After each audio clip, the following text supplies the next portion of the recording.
Hello, Chameleon Academy. Welcome to your Saturday afternoon chat where we talk about chameleons. Oh, hey, Richard from San Bruno. Hello. Joanne's here. Eliza. Let's see. Joanne says it's beautiful in Ottawa, Canada. Oh, that's right. It's a long weekend. I saw Dylan Perrin, Animals at Home, say, welcome to the long weekend. And I'm thinking, hey, United States, we don't get a long weekend. But congratulations. Hey, Ruthless, Inspector Hey, Howard, you going to be at Animal Con? I guess I'll say hello to everybody. Mikey, Nicholas, hello. It's great to say hello to everybody. And yes, this is we're coming up on Animal Con. If you guys don't know what Animal Con is, it's where all of these YouTube, Instagram, podcasts, TikTokers, anybody dealing with an animal outreach comes to Orlando, Florida. That's going to be September 15th, 16th, and 17th. And we have this huge convention where we all get together. We have panels and we talk. And the best thing for me is I get to meet all of my friends that I usually only see on YouTube. And if any of you are in the area, you're welcome. Come on down and say hello to me. Now, I won't recognize you, but you got to give me your screen name and I'll probably know who you are. But I won't recognize people on site. So, okay, Anne's got a nice rainy day in Washington State. Oh, that sounds so nice. I've got, I'm surprised here in Southern California, we have a heat wave, but it's nothing like what they're getting in Arizona and Texas. So I'm grateful for that. Hello, Juan, Steve. Wonderful. Oh, hey, Howard's going to be there. I get to meet Howard. Excellent. Excellent. Johanna, would you show us some chameleon? Well, I can see. Unfortunately, the problem, Johanna, is that chameleons don't show up well on lives. The camera has a hard time focusing on it, but I'll see if somewhere in the middle I can find one. They tend to, when I need them, they don't tend to be in range. So let's see, Eliza, I just found a bunch of waxworms in my beehives. Is there any danger in feeding them to my? I don't think so. I don't know of any danger. I think they'd be very, very. They'd be extra nutritious coming right out of the beehive. There should be nothing in the beehive that would be a problem. I mean, bees make honey and from pollen, so I'd say go for it. We do waxworms raised commercially, so hey, I think that would be even better. See, Jennifer Van Pelt, 65 degrees. Where are you that you have such wonderful weather? Oh my goodness. So yeah, let's see. Eliza has got sunny and hot. Yeah, a lot of people got sunny and hot. And if anybody's wondering, this is the coffee. Oh, Alaska. Oh, yeah. Okay. Yes. For the winters that you go through, you deserve beautiful summers. So the coffee of the day is actually Starbucks iced coffee. And it doesn't have any ice in it because I had to get it beforehand. And I don't want the ice to melt and dilute it. And so this is iced coffee without the ice. Oh, thank you very much. Thank you, Mikey, for supporting this. Disappointed IG didn't buy a badge for your 5th live stream. All right, so I'll explain here. I do a live stream on Instagram on Tuesday nights, and Instagram discovered this and just started giving me this, oh, good job for going live. See if you can do it 5 times in a row. And every time I went live, they say, oh, good job for your second one. See if you can do it 5 times. And so we were all waiting for what number 5 would bring. And finally, it got to number 5. And all I got was this notice that said, good job. See if you can keep it up.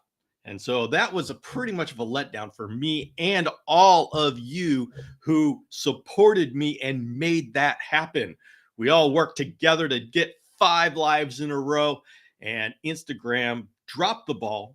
They should have given, not only me, they should have given us a digital badge or something. Something that's congratulations for hitting 5 lives in a row. But did they? No. So you know what? Forget Instagram. We're going to have fun here on YouTube. I'm going to keep doing Instagram, but phooey on them. But Mikey, thank you very much for supporting supporting the show with the super chat. Appreciate that. Hello, love Giselle Garcia. So Jennifer's, let's see, he's got minus 30 degrees during the winter. Yeah, you deserve some good summers. Let's see, Dennis Pretorius is asking, oh, hey, hello, Sean. By the way, everybody, my connection's been a little iffy. And so if for some reason this drops, I'll be right back as soon as I can. Don't worry about it. Just hang tight. So we'll work through it. How did the people find out about the diapause and chameleon eggs from Madagascar? Well, I don't know who originally figured it out. We did know that I'm sure we knew about diapause. We, the community, knew about diapause long before I knew anything. So it's been known about diapause. Now, as for which chameleon species need a diapause and what that looks like, it was trial and error. Basically, we put these eggs under our bed and we try to incubate them like we do panther chameleon eggs. And if they work, 2 thumbs up, we're experts. If they don't work, well, I guess we better figure something out. And so, I was there while they were trying to figure out how to hatch Parsons eggs, and with Ken Kalish, who was, as far as I know, the first one to do it, and everything he had to go through to try to figure it out. And of course, people have been working on it and refining the diapause, and the Parsons look like they need a double diapause for whatever reason. And so whenever a species doesn't hatch out when we just try to do it like normal 72 degrees, then we try it with the diapause. And if that works, then we're good to go. So it's a lot of the community trial and error. That's how we figure these things out. So, Liza is asking about what if the hive was treated with azelaic acid last year? Would that be a concern? Eliza, you're now going beyond my experience level. I do not know. I don't even know what azelaic acid is, and I don't know how it would affect the waxworms. So I'm gonna have to pass you off to someone who knows a little bit more about this. And I'm sure, I would imagine that beekeeping experts would be able to know about what azelaic acid does. So anyway, you're now in a very interesting stage of discovery. Please let me know what you find out. This is a common question. How many chameleons do you have? I don't know. I make it a point not to know. That way I don't have to answer the question when my wife asks. But now she's got more geckos than I have chameleons, and so I think I'm pretty safe at this point. And forget the awards from Instagram. Yeah. How fun it is just to get together that much. Yes, it is. And of course, I was doing a lively session before Instagram ever noticed that I existed. And I will continue to do it long after Instagram gets bored with me and goes on to someone else. So, all right. Yeah. Yeah, I think the big thing is, how long does it last? I mean, some of these things just kill something and then it dissipates into the environment. But of course, we don't know how long waxworms would hold on to that, and if that would be at all a concern to chameleons. And we got oxalic. Anybody know anything about oxalic acid when used to treat hives? If so, please join into the chat and let us know what's going on. I noticed in this there may be a little bit of a lag. So, oh well, we're gonna work through it. I'm gonna need this fuel here. All right, my chameleon friends, what is going on out there? How are you guys doing with summer coming along? Are you having any problems with your chameleons? Um, put it in the chat. Let's talk about it. Hey, hello, Alberto. Um, Me personally, I am working on the next issue of the Chameleon Academy Journal, and if and for those who don't know, I have a digital magazine now. It's called Chameleon Academy Journal, and it is free. So you just go to chameleonacademy.com, and right there on the front, you see this big Chameleon Academy Journal, and it's meant just being a fun reading experience. So it's relax and sit back and just read some articles about chameleons from a guy who loves chameleons. And you can hear about read about what's coming up as far as podcast episodes.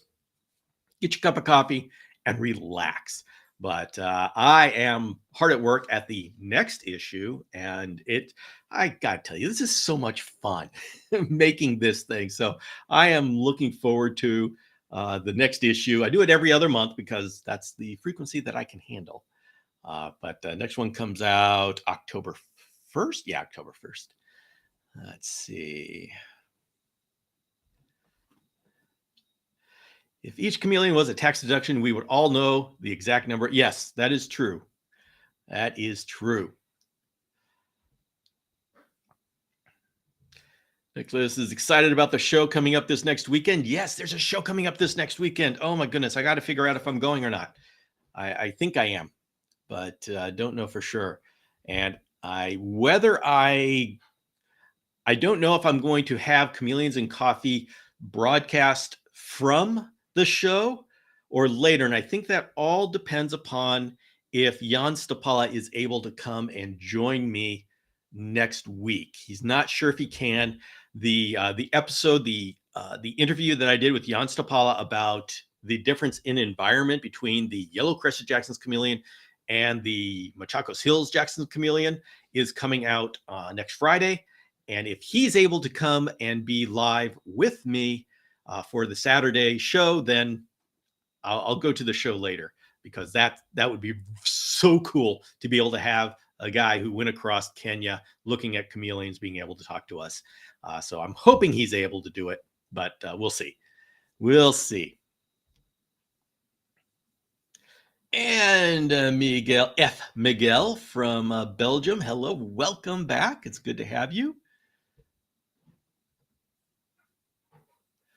I just got a pair of Brevicorn. Steve, that is wonderful. For those that don't know, this is Steve Hefner, and he is working with Kaluma Brevicorn. And if anybody is interested in Brevicorn, go to this Facebook group. I believe it's Kaluma Brevicorn Community. And you can meet a nice small group of people who are working with Brevicorn. And it's such a cool species. It's got the elephant ear type things, and so it's so very cool. Oh, wait a minute, Patrick. I wanted to talk to you. This is Patrick, my guide from Madagascar. Patrick, I wanted to talk to you about Ranamafana during the dry season and the O'Shaughnessy there. And I love it. You're in Ranamafana now. This is perfect. Do you see the O'Shaughnessy hanging out like we saw them during the wet season? Can you see them the same? I'm wondering how different is it in Ranamafana between rainy and dry season, because everybody, we do a lot of talking about the dry season. And the fact is that the dry season is different all across Madagascar as far as how harsh it is. And so in some areas, it's so harsh that all the chameleons die. They're programmed and they just die. And then in other areas, they don't notice it as much because there isn't that much of a change. It gets a little bit cooler, but it's not like this desert condition. And so when we're doing this exploration of what the dry season is, it's a hugely complicated topic. But Patrick, please, I'd like to know what's Ranamafana like now, and can you find the O'Shaughnessy and the Crypticum as easily as we did during the wet season? And if I would love, I was going to message you about that. So I'm glad you're here.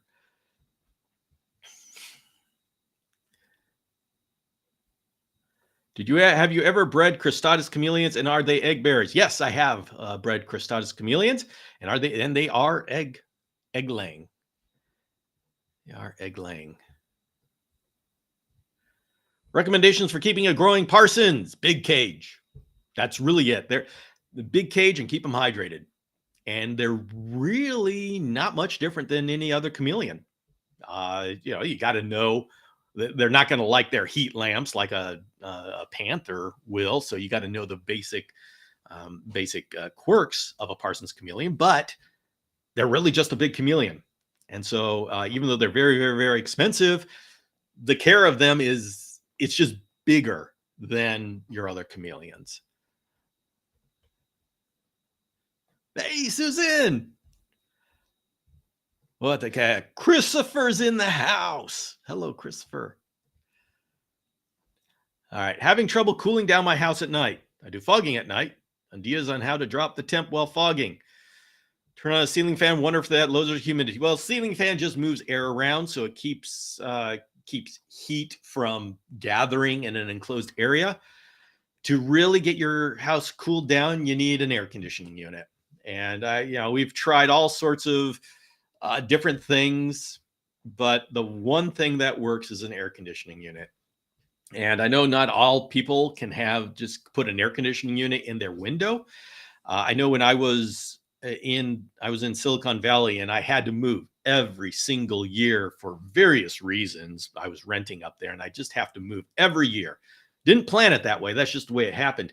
And I had portable air conditioning units that I brought with me. And so even if the house didn't have air conditioning, which most of them that we were at didn't, but we would have an air conditioning unit in the house, and it would just go out any window. And so that worked very well for me. It was a necessity for me. I had to do it.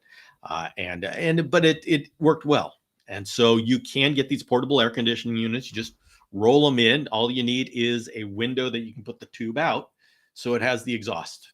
But I wish there was an easier way to do it and a cheaper way to do it, but I have not found one.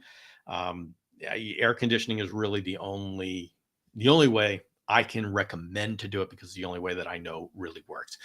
You do then lose some humidity in the air, so you've got to adjust for that. But that's easier to adjust for. You just more fogging and misting. Yeah, that's what I had to do. 90 degrees in Savannah, Georgia. Perfect for smoking a Boston butt outside. I love autocorrect. But I don't know. Maybe that's what you mean. And sitting inside listening to you. Sounds great. Glad you're here, Marcia. I have a male ambulobe. Excellent. Love male ambulobes. Love ambulobes of any kind. Although panther chameleons aren't as, I mean, how far down does it get? Panther chameleons don't necessarily need the nighttime drops like Jackson's do. So you may be able to get away with not doing it. So how this is not for Denise, but let's see, and how low of a temperature to get at night. Let's see. How do I know if my chameleon is stressed when being handled? Probably because he doesn't puff up or open his mouth or hiss. He mainly stays normal color and at times turns colorful, but not puffed and calm. Denise, the way to tell if your chameleon is okay being handled is to have your chameleon in the cage, put your hand up to the chameleon, so the chameleon has a choice of crawling on your hand or not, or going back into the cage. And that will be the number one way to tell if your chameleon is okay being out on your hand.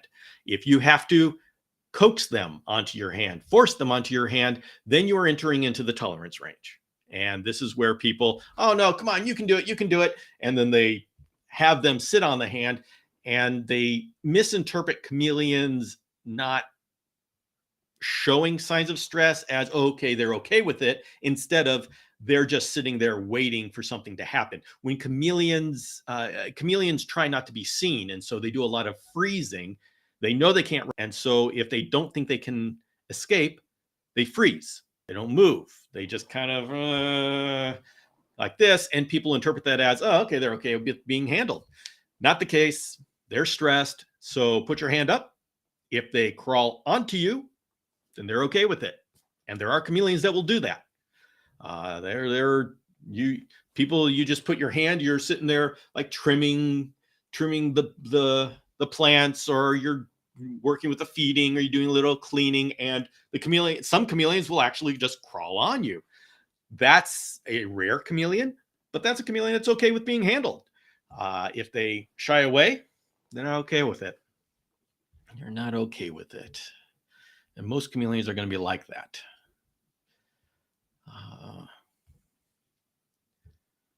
Next Saturday, we have our one and only Reptile Expo here in Alaska. Wow. Okay. Congratulations.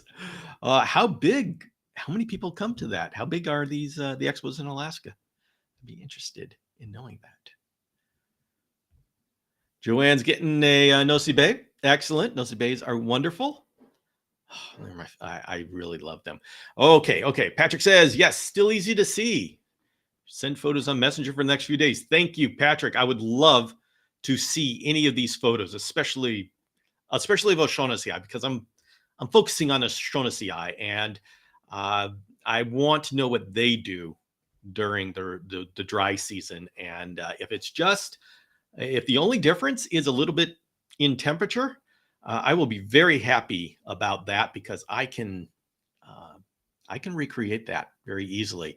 I don't like these places where it gets very dry. That becomes an exercise of how do you trigger breeding. And in some chameleons, you have to give them some hardship to trigger the breeding. And I'm hoping, I believe that O'Shaughnessy is not like that, because I'd rather not do that. And it sounds like I may get lucky on this one. Hello, Katrina. So, oops. Hey, there we go. Parable AC unit is a life. Yeah, it is. Oh my goodness. It was even a lifesaver for my wife and my dogs, because it's like during a sudden heat wave, it started to get into 110 degrees, and my poor wife. And this is when I was in Europe, and so my poor wife was had locked her, closed herself off in one bedroom with the dogs and as many of the reptiles as she could, all in boxes. And it was just within this one small room and the one portable air conditioning unit, because the house didn't have air conditioning, and it was just, and the circuit breakers kept going off. So it was miserable, but that portable air conditioning unit was a lifesaver for a lot of us.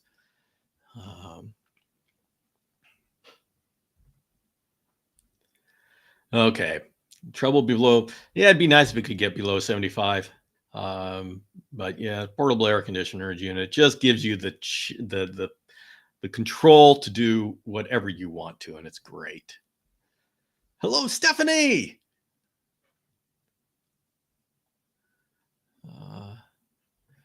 Let's see. This will be interesting here.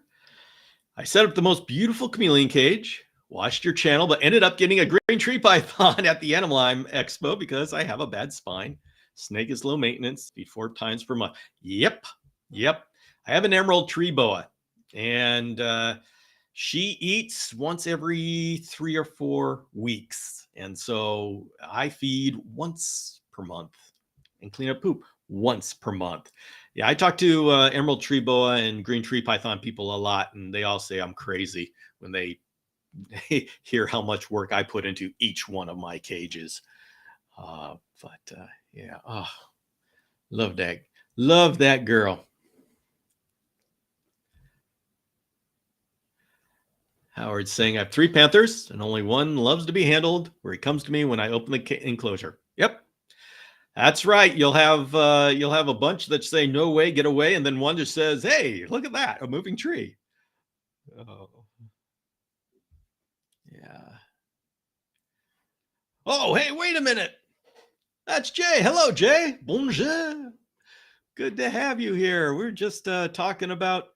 Did you catch the conversation? I was talking with Patrick over in Madagascar. He's in Ranamafana right now, talking about O'Shaughnessy during the dry season, and I'm very happy to report it's not terribly different than the wet season, which means that me giving them the wet and dry season variations isn't going to be as hard as it is for some of those other species of chameleons. Hello, Lindsay. Dennis asks, do you think there's still more undiscovered chameleons in Africa? Very likely. There's a lot of patches in Africa that are not well explored at all, and chameleons can have very small ranges, and especially start going into the rampholians that are just like this big. So I would not be surprised at all if there were more chameleons discovered in Madagascar and Africa. So yeah, Madagascar still. There are places in Madagascar, even though it's all disappearing and being cut down and burned, there's still places that haven't been explored, and we may actually lose species before we know they exist. So, yep, there's more going on. Oh, hey, Reptile Show reporter. Hello, Sean. Jay did not catch that conversation. Yep, Jay's working with Madagascar. All right. Yes, that's always exciting. Wait a minute. Let me see. For some reason, my power is. There we go. Okay. Yeah. So Jay, I work with my friend Patrick, who's the tour guide there. And he's the one I went with to Madagascar. And we specifically went to Ranamafana because I wanted to learn more about O'Shaughnessy and saw them all over the place. It was wonderful. And he's back in Ranamafana right now, which is, of course, the middle of the dry season. And this is, and so I was asking him what it was like. And he says, oh, there's rain here. And he can see as many as O'Shaughnessy. He can see the O'Shaughnessy just like we did when I was there. And so this is good news for me because what I'm looking at is if I want to give them that seasonal variation, how different does it have to be? And I really don't like the idea of making things drier to trigger breeding. I would love it to be just a little bit a dip in temperature. That would be so much nicer. And so it's looking like I will be able to do that. Oh, hey, look at that. Misty Mountain Fence. That's my babe. That's Yvette, my wife. She is doing Fant chores. She's taking care of Fants. She's got so many. If you guys haven't seen her channel, it's Misty Mountain Fants on Instagram. And she's got so many cute babies.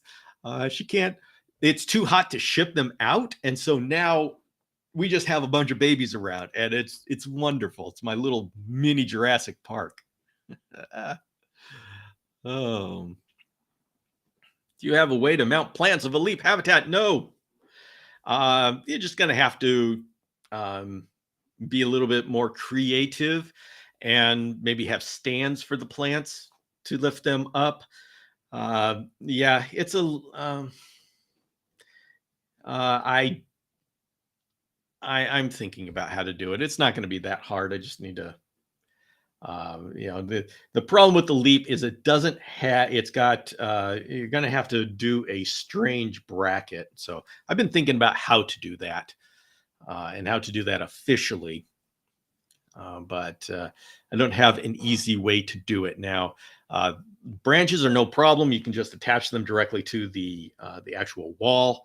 But putting on like a half-gallon potted plant, that's a lot of weight. So you'd have to attach it to the frame. So yeah, there's a little bit complication there. Hello, Chris. Good to have you there. Oh, Tarsier. Tarsier. I love the name. And I love saying hello from Netherlands. Have two veiled chameleons, both males. One I just got a few months ago. Took them to the vet for a checkup, and vet suggested multivitamin every other day for the juvenile, even though he's in good health. I know they can overdose on vitamins. I would not suggest every other day. I would suggest every other week. And now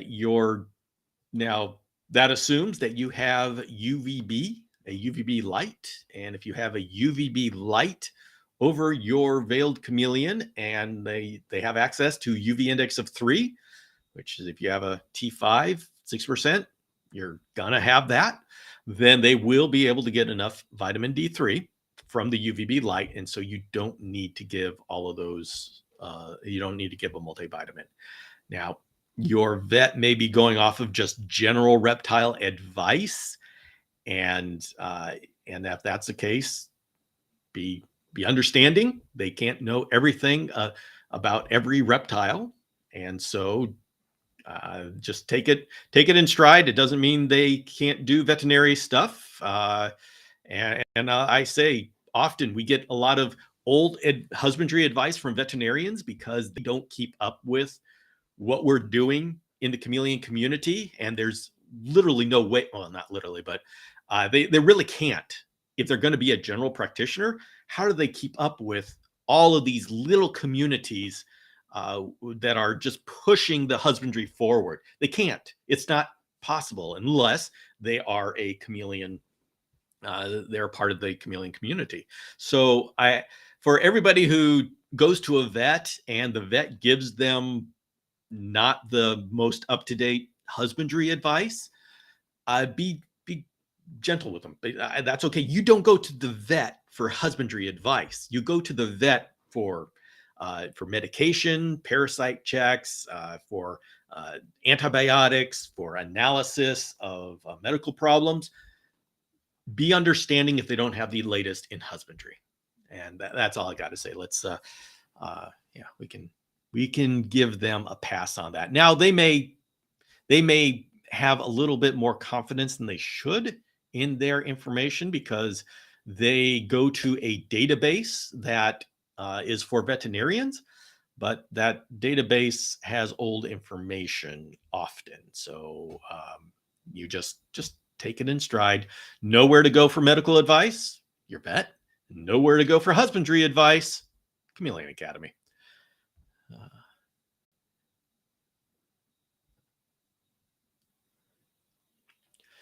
I have Panthers and Honelli. I am in love with the Honelli. Yeah, they are such nice little guys. I have a baby that runs up to me wanting out for a treat. He has no problem stepping up onto my finger. Only 2 months old, so tiny. And yeah, they are an incredible species, and you are lucky to have one that is so gregarious. So enjoy. Patrick, you have well-deserved praise. Yeah, Patrick was excellent. I really enjoyed having him as a tour guide, and I'm glad you know him. Yeah.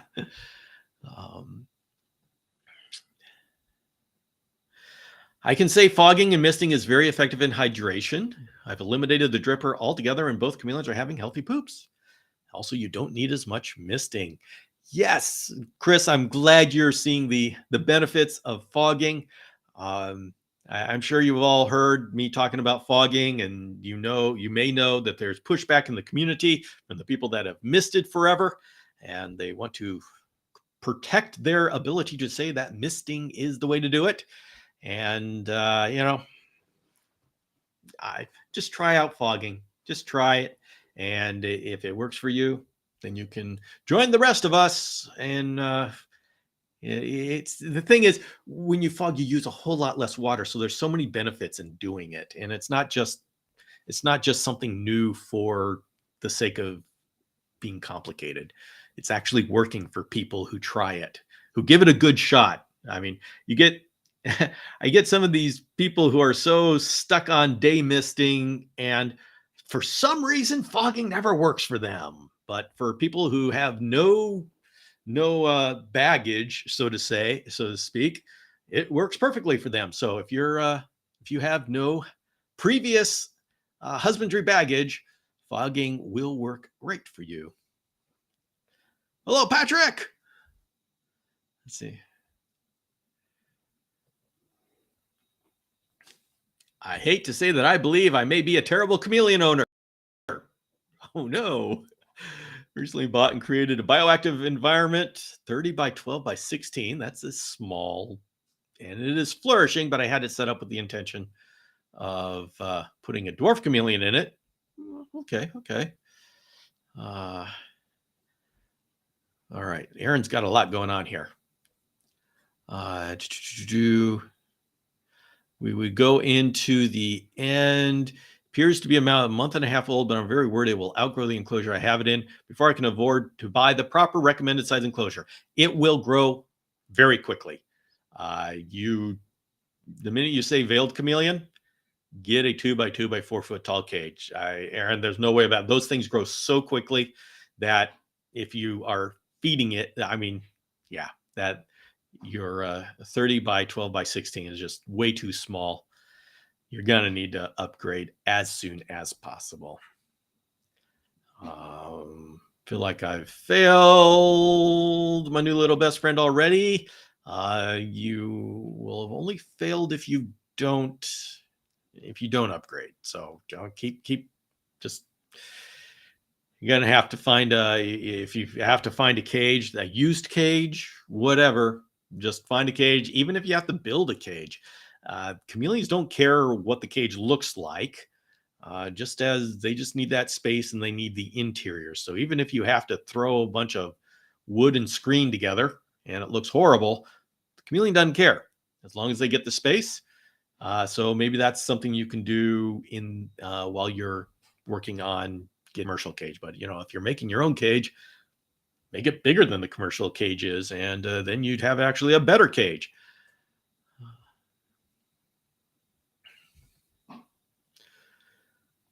Susan, I'm so heartbroken. I lost my female ambulope chameleon of 3 months. Oh no. I have a male panther ambulope 6 months and a veiled about 9 months, going to be looking for another female. I'm sorry to hear that. They were only 3 months old. That's sad.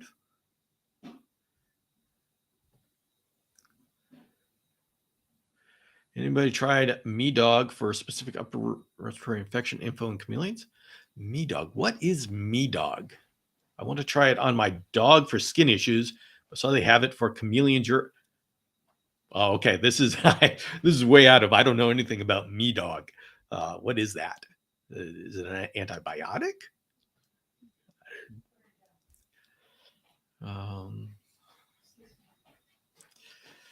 This is Aaron. I don't know how long of a time before I would be able to live in. How long? Okay. Aaron, your veiled chameleon will be able to live in what you have. If you're talking about 30 wide, 12 deep, and 16 tall, that's a very difficult chameleon cage to use. And you can increase the amount of time by putting that cage up high so the chameleon can look down on the world. But with a veiled chameleon, it needs to be in a different cage. You don't have any time. The more it'll live, so it's not going to die immediately. But it's not like you can sit back and wait a couple of months before you do something. The quality of life will go down and down until it's just too much. So you got to make a change now.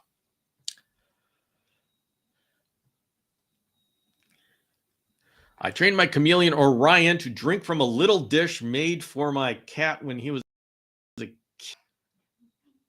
All right, Patrick, you are exploring areas of chameleon husbandry that you're going down Diagon Alley here. So I'm sorry, I'm not gonna be much for trying alternative unnatural means of hydration.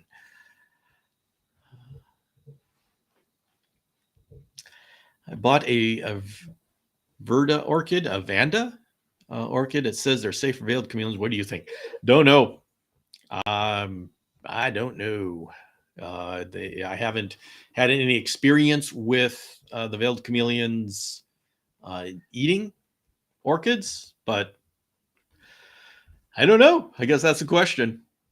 I guess I mean, that's the answer. Let's see. Jennifer says, I've been fogging since 2020. Also hand mist morning and night. I do not use drippers. All my guys are healthy. My male veiled is the oldest and he's vivid in color. Normal. All right. Excellent. Excellent. Yeah, a lot of people are finding fogging to be very useful. Drew Palmer. My chameleon has bumps above its hind legs like it's going to have eggs. Only problem is it's a male. You want to get it to the vet, figure out what it is. If they're, just figure out what it is. There could be growths. There could be a virus. It could be really serious and contagious, or it could be nothing. So you really have to go to a vet and say, what the heck is this? It's not normal.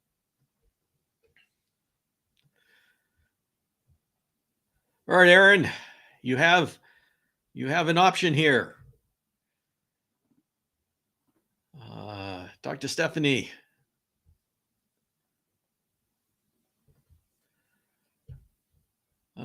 Doesn't appear to be displaying any sign of discomfort or displaying dark colors. It appears to be a lot happier and healthier since I have got her. Just worried for her. Yeah, Aaron,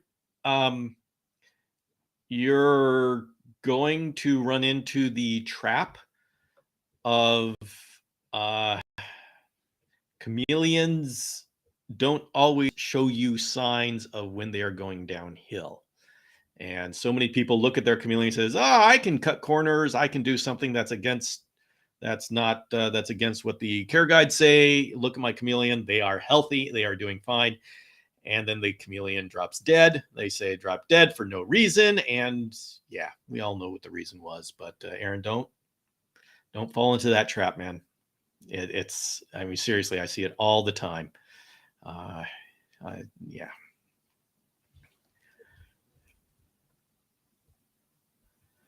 Yeah, fogging is great for the standard plants that we have in our enclosures. They love it. They love it.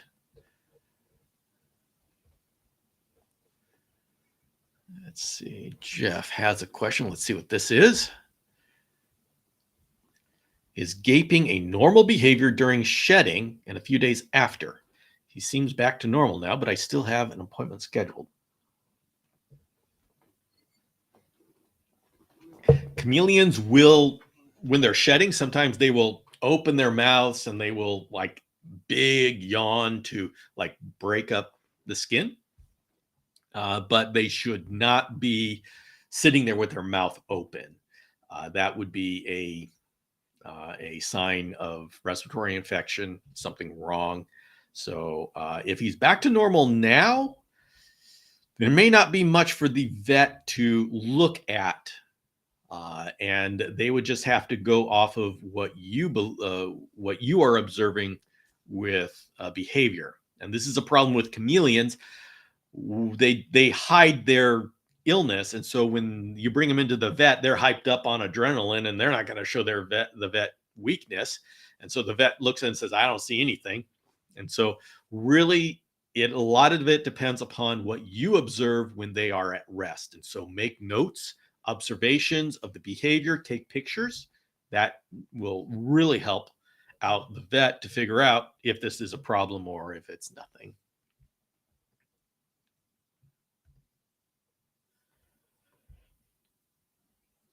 I bought 2 Madagascar dragon trees. Oh, excellent.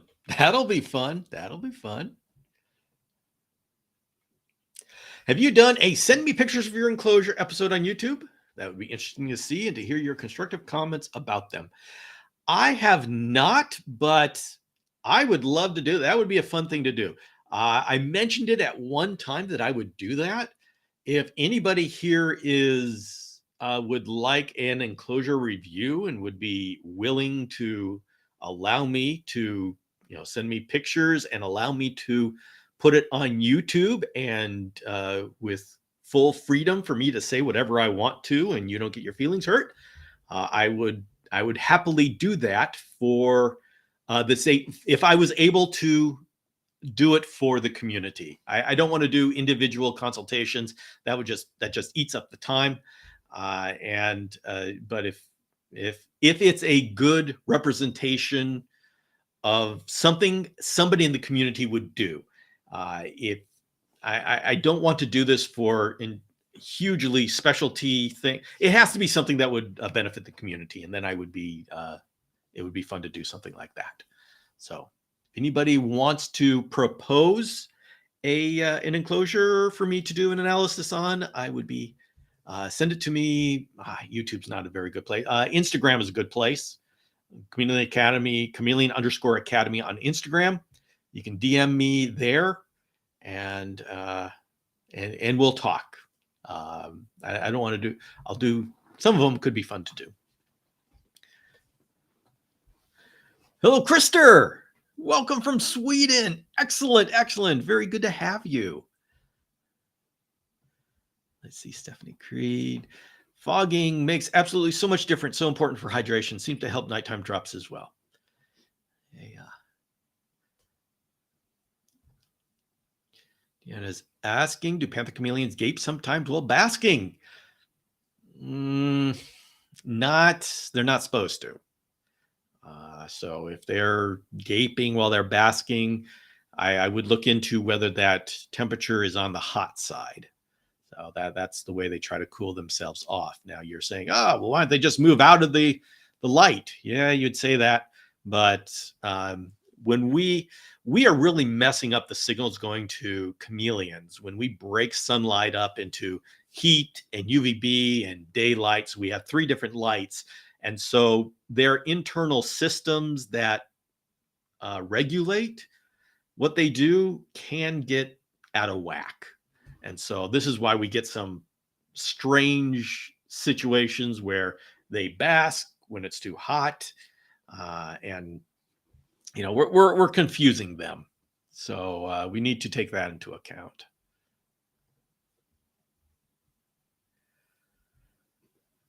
Bill, how are you fogging on a larger scale? I use a House of Hydro. I use the transducer discs. So you make your own fogger out of a bucket, and I'm working on a to-do tutorial, but that's the way I do it. And then you can just run PVC pipes through multiple enclosures. If you look at, there is a YouTube video that I did with James Cross about how he made a fogger and a mister unit out of one 5-gallon bucket. And so I did an episode of the Chameleon Hour. And so if you can find that, you can see how to do it. But I plan on building off of that and doing a tutorial in the future. One of these next 2 issues of the Chameleon Journal, it'll be in there.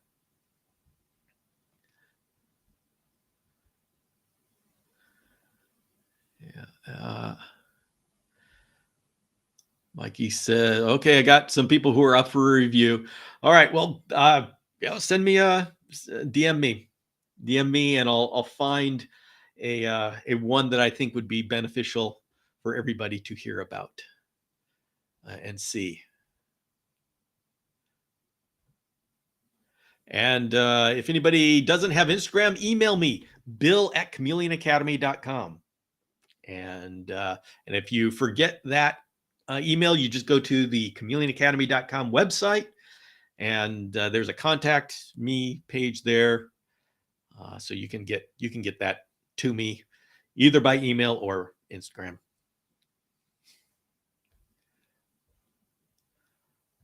Let's see.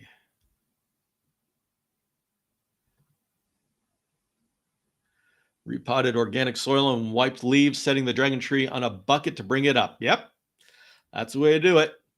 That's the way to do it. Good way to mount a jungle dawn above a cage. Only have basement ceiling to attach to. If it is effective, say 6 inches above the cage.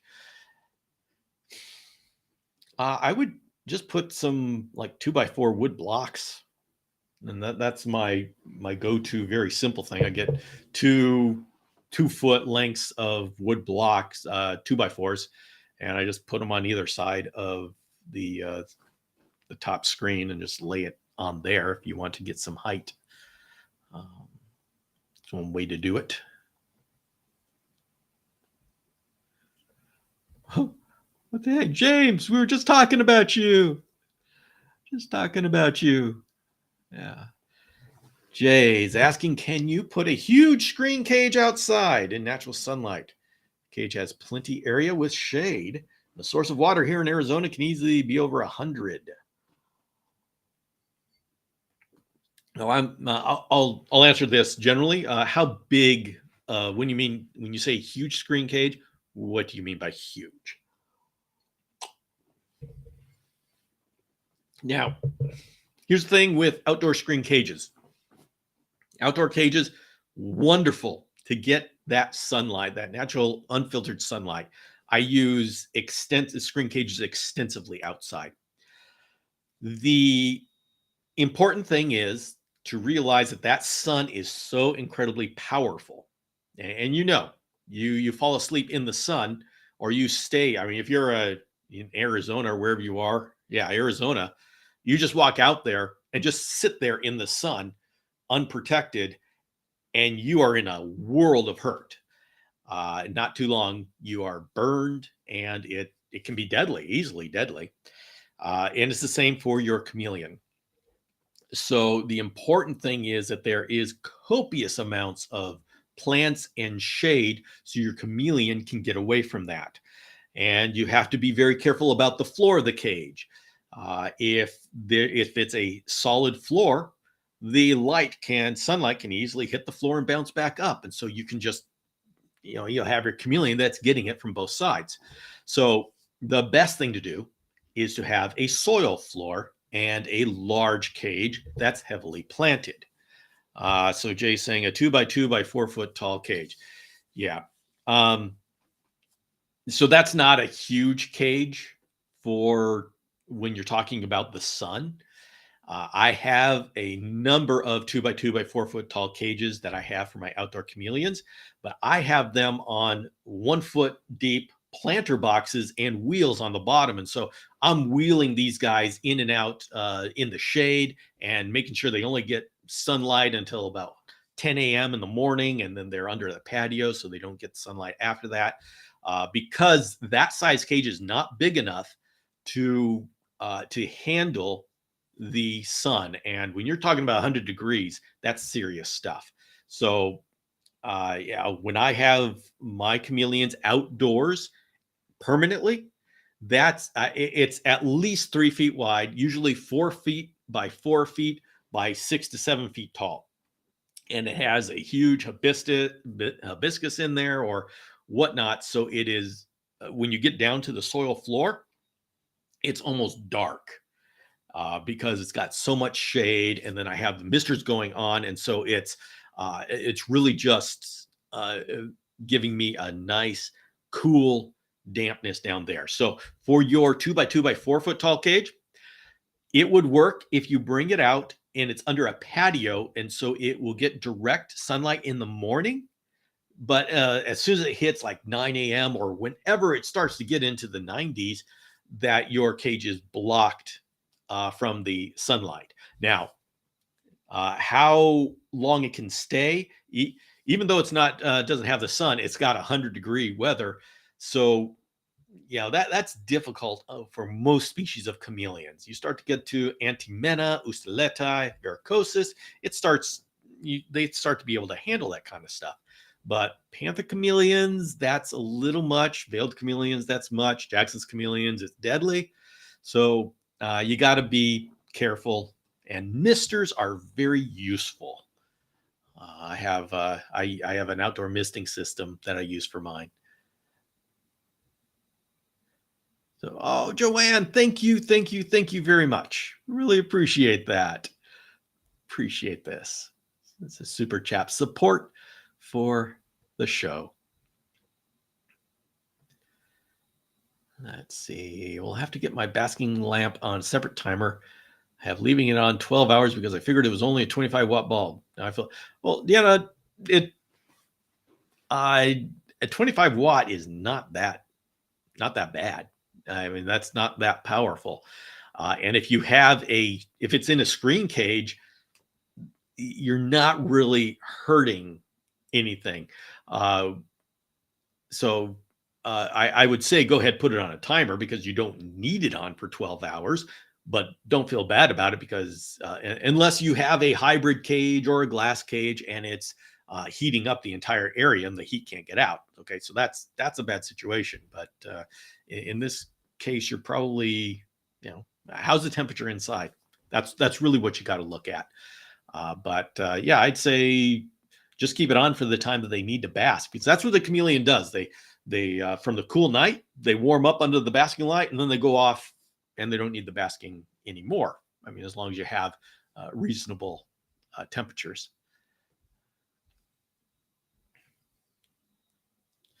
Apologize for my messages being so spread out. I'm messaging. Oh, don't don't worry about it. This is a live chat. We just roll with everything and everything comes in pieces. And by the time I read it, things are out of context. And so it's very free flowing here. Don't you worry about anything. And this is what this chat is all about. You coming in, you asking these things, and I give my honest opinion on it. So I don't want anybody to feel like they intimidated or that they can't ask questions. I'm going to give my honest opinion, and so, but I'm not going to be mean about it or anything. So yeah, I may, I'll tell you what you need to do, but everybody, just put in your questions. That's what this is all about, is to get the information out there. And so yeah, don't worry. We're not formal here. You just go in and out. I have one large potted plant. I have in the cage on wheel. Oh, well, okay. Well, if you got it on wheels, then you got it. Brings it up to 5 feet tall. Good. Always do early morning. Okay, so it sounds like you got it taken care of. It's a great thing, and as long as they can get out of the sun, and just the indirect sunlight is beneficial for them. So early morning, late evening, perfect. Because yeah.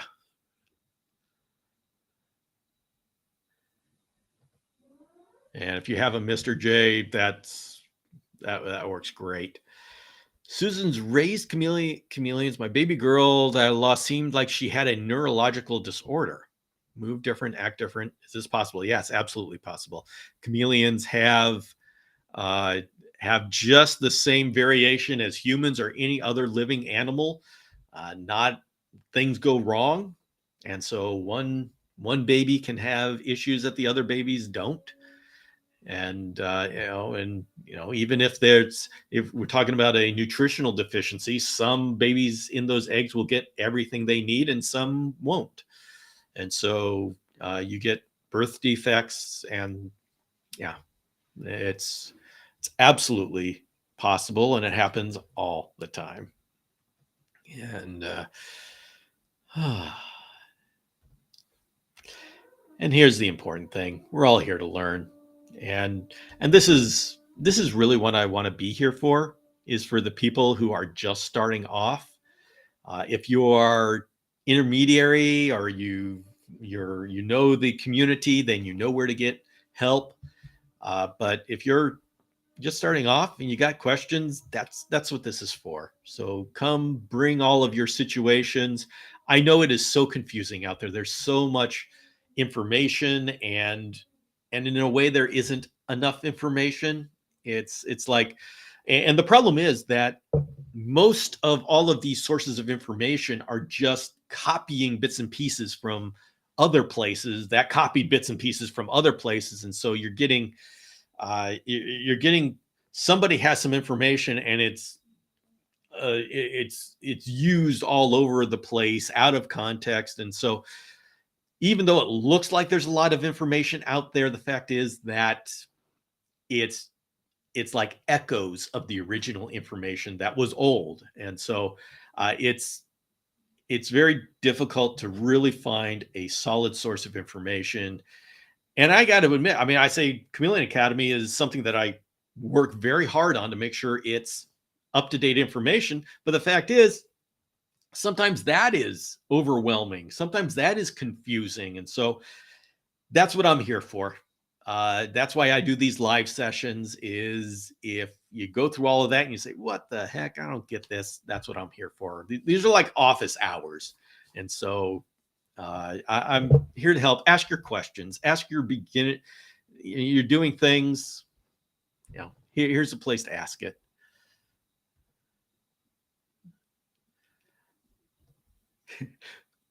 Aaron, you got a lot of people who are encouraging you, saying, good job, keep it up, keep it up.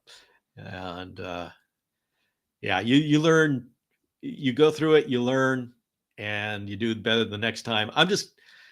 You have the advantage right now that you have very experienced people that you can ask these questions of, and you can get it. You get the information. And we've had such a problem with veiled chameleons because they're so easy to reproduce that there are some companies that just mass reproduce them for Petco and such. And Petco doesn't like to carry expensive or large items. For some reason, they won't even carry the Reptibreeze, the 2x2 by 4 foot tall Reptibreeze. No, they carry the Chameleon kit, which the veiled chameleons that they sell are too large to go into that Chameleon kit. So it's a really bad situation out there on the retail level.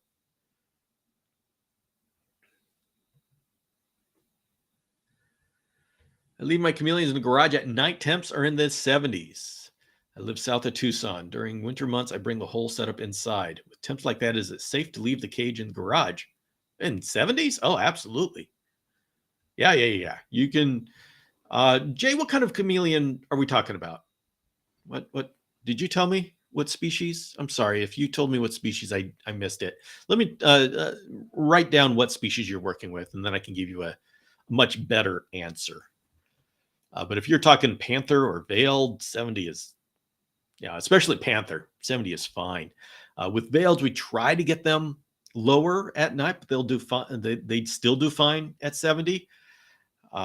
Jacksons, they'll really go down in health if they don't get something lower than that at night.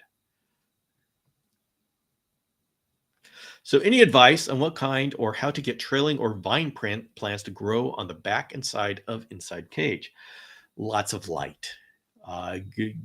Get these, you have to overdo the light thing. Get these light bars, these LED light bars that are just so bright, because that's what those vines need. And using those LED light bars, I've been able to grow passion flower and other light hungry plants. And so one word, lots of light.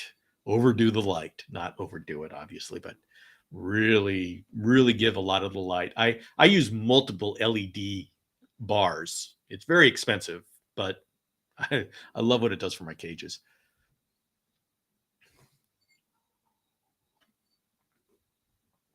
Is there any difference between real plants and fake plants as far as keeping the humidity inside the cage? Real plants will keep humidity.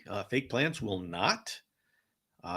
If you look at the cage behind me over there, so you see all that big forest. Well, if the chameleon gets inside all of those leaves, it's going to be a higher humidity than hanging out up there on top. Now, it's not significantly different. And so I know you hear people have been saying it'll give you higher humidity. And that is true, but it's not going to overcome if you're 30% humidity in the room. Having a bunch of plants is not going to overcome that. So I like using live plants. I recommend live plants. I don't even work with plastic plants. Now, I know there are some people in the community that are a little bit more draconian on plastic plants than I am. I simply say I don't recommend and use them, although I don't have a problem with. Anyway, I won't get into that, but I'll let other people get more militant on plastic plants. I'm actually learning more. I'm doing more. We're going to have an episode on plastics in cages very soon, and I'm looking forward to the research that I'm doing on that. Okay, so Jay says he's got a panther. So yeah, your panther's going to be fine with a 70-degree. Panthers can go down to 60. They can go down pretty low. Now, when they start getting into the 50s, I don't like that. So you just got to make sure that they can warm up during the day. But I don't like it when they get into the 50s, even though they can handle it, they can survive it. But yeah, I'm okay down into the 60s for panthers. Funny you say Petco doesn't carry expensive items. PetSmart has designer aquariums with furniture. I don't get it. Yes, they all have large items and expensive items, but for some inexplicable reason, they don't have it for chameleons. I don't get it. I don't understand it, because it just seems so easy for them to carry the Zoom Ed kit. They already have Zoom Ed products, and it's like they don't want to use up the space for a 2x2 by 4 foot cage. I don't get it, unless Zoom Ed is telling them that the chameleon kit is just fine for everything, including Parsons chameleon, which is what it says on the box. So maybe I don't know.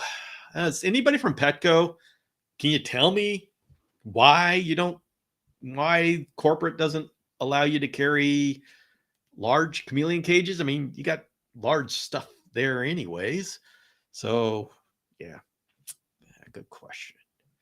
Hello, Facebook user from Mexico. Now, if you guys are coming on Facebook, often Facebook will not let me see your name, and so I don't know who you are. I'm glad you're here, but if you want me to know who you are, just type in like a signature, like a dash in your name, and then I know who you are.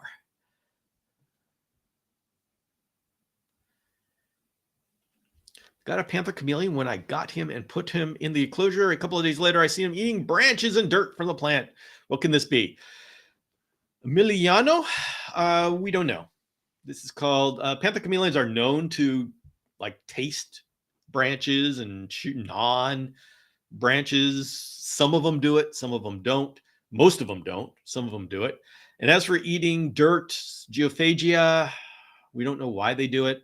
We believe it's because they're missing some mineral, but then when we give them all of their minerals and they still do it, what do we say then? So we don't know what it is. And I wish I could give you more information. The general advice would be to give them more supplementation, but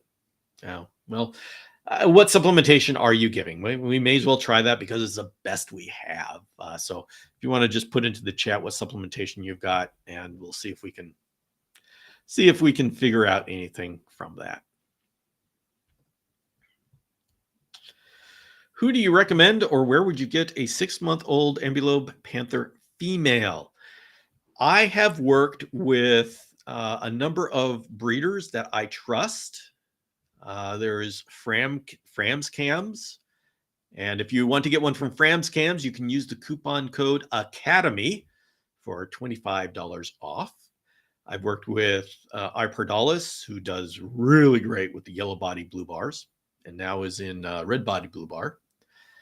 I've used Camouflage Creations and Chromatic Chameleons, and those are the 4 places that I've gotten ambilobe panther chameleons from, and very happy with the quality.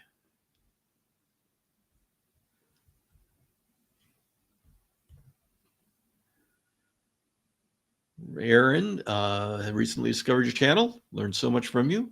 Love you to honestly judge my enclosure because I love to learn. You're so educational. Send me a picture of the enclosure and let's see.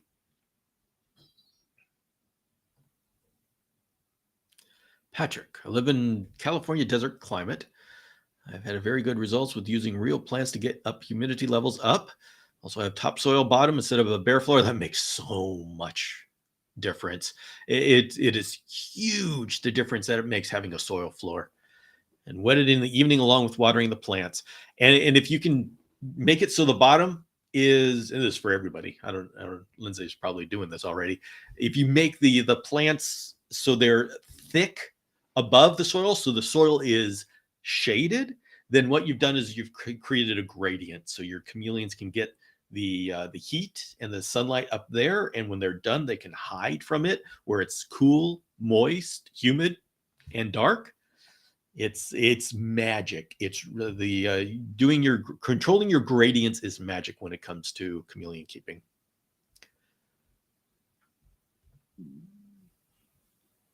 Aaron, I'm glad you found this and I'm glad you're enjoying it.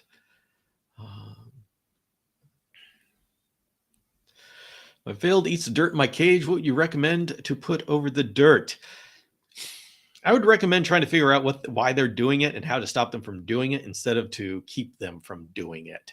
And unfortunately, I don't have a great answer for that.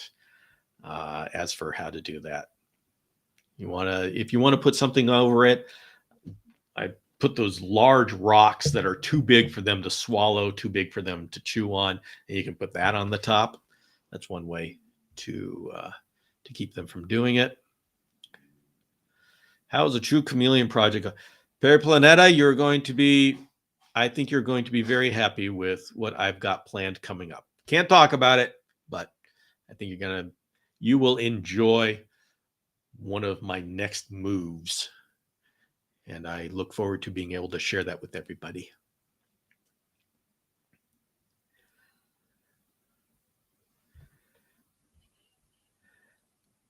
Yeah, no retail stores here that sell the 2x2x4. I don't know what it is. I go to reptile stores and most of them can have it, but boy. So, all right, we have someone saying Iperdalis. Yeah, Jonathan Hill from Iperdalis. You can meet him on many of my podcasts. I have interviews with him, so you can get to know the breeder, and that's so important. You can see I have interviews with Framscams a lot, so you can get to know them, and I have some interviews with the people from Camouflage, and so.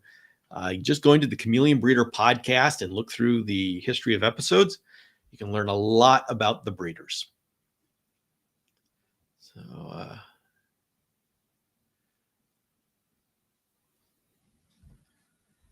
let's see. Do have my panther in a leap cage, 3 months old. Okay. Yeah, there's a leap cage back there with a little juvenile panther. Did gape once or twice. You're right. The enclosure must be trapping the heat in. Yeah, and if it's a hybrid enclosure, it'll just build up the heat even though it's low wattage. So yeah, but you're thinking the right things. You're asking the right questions, and that is what this is all about. So, all right, everybody, I'm going to be closing off here. We're coming to the end. So getting your last questions here. Emiliano is saying it was giving him Repticalcium without D3. Only had him for 4 days. He's in 7th month. That's what breeder? Okay. Do you have the UVB light up there? But Repticalcium without D3. Oh, okay. You may want to try the multivitamin and mineral like Repashy Calcium Plus, low D. That's what I would do. Do that every other week. No. Chris says no. What is Chris saying no to? Is it to me ending the live feed?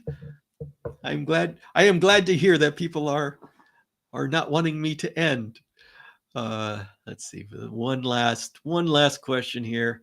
That gave me Virtus Science Proline Endroflora. What the heck? Which is probiotic, prebiotic to lightly dusted feeders. What do you think about this? I have no idea. That is a lot of words I've not heard before. I've not worked with probiotic, prebiotics, so I'm not going to be able to give an insight on that. I'd have to look into what's in there and get up on what that is. So hey, maybe it's a real cool thing. Let me know if your panther chameleons start to break out of their cage because they're so strong. That'd be cool.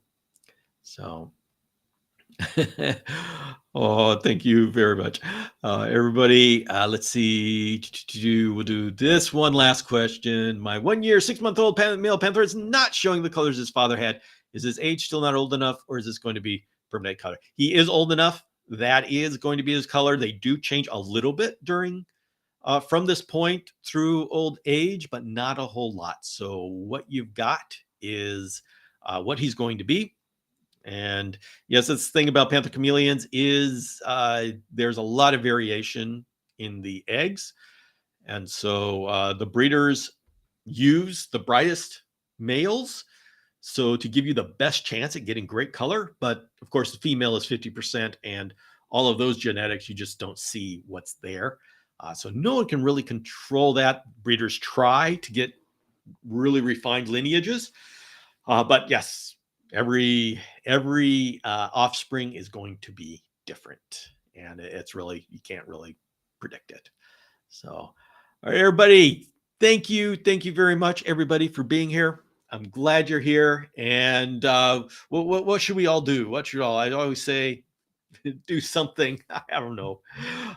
Remember, if anybody hasn't seen the Chameleon Academy Journal, it's like this really cool magazine that I made for the chameleon community. Just go to chameleonacademy.com and you're going to be able to see you're going to be able to access the issue there. And when you press that link, you'll see under it, there's a way to sign up for the newsletter. And that's going to allow you to get a newsletter where I can notify you when there's a new issue. And you only get an email once every month because that's all I need to send out. And so does any plants attach themselves to the screen itself? Yeah, pothos will do that. You can really get pothos going. And other than that, so go ahead and sign up for that newsletter, and I'll send out once a month emails. And other than that, I hope you all have a great afternoon. And next time I'll be live is Tuesday on Instagram at 5 p.m. Pacific. Thank you, everybody. Really, I have a whole lot of fun being here with you all. And if you want to send me your cages, email or Instagram, I'll take a look at them. So see y'all later.